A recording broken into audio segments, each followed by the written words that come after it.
My first book was called The Execution of Willie Francis, and it was about a 16-year-old African-American in Louisiana who was sent to the electric chair. They set up the chair improperly.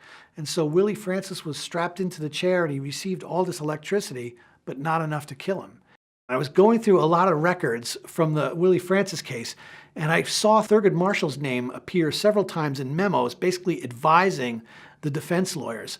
And now these were not LDF lawyers, and I thought to myself, what is Thurgood Marshall doing involved in this case? And I remember seeing that memo and thinking to myself, what else was Thurgood Marshall involved in at the time? I said, I'm going to go look through his files.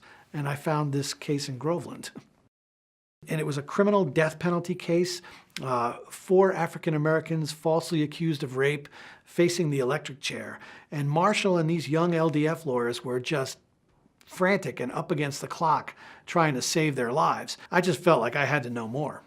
My next step was to see if I could get my hands on the files in the LDF archives. Over a couple of years, quietly persistent, I felt that the LDF began to recognize the importance. And so after about 2 years, I was finally given permission. And I consider that one of the greatest days in my publishing career. I could finally create these scenes based on the things that Thurgood Marshall and some of the other lawyers were discussing. Sometimes there were very heated arguments. Sometimes there were personality clashes. But in the end, it made it so much more human, and I think it enabled people to really see the drama and the danger and the courage. I am so excited to hear that these LDF archives will be available. I think that these are something that the LDF can be so proud of, because every time I looked through these files, I saw nothing but courage and heroics and great scholarship. And to me, it was just a tremendous, eye-opening experience to see these great young lawyers working on these cases who, you know, their opponents absolutely feared. And I just love the fact that there's sort of this understaffed agency in the 40s and 50s. They're really operating on a shoestring budget, and yet they're able to get so many cases before the U.S. Supreme Court and be victorious in the U.S. Supreme Court. So I think there's a great treasure trove of documents and tremendous cases that the LDF was involved in.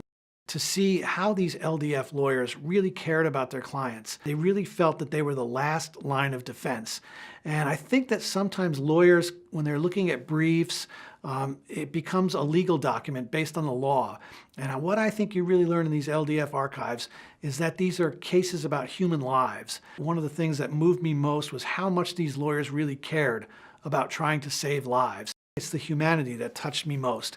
Lawyers are going to be so proud to be lawyers when they see this, because I've heard from so many people like, this reminds me why I became a lawyer.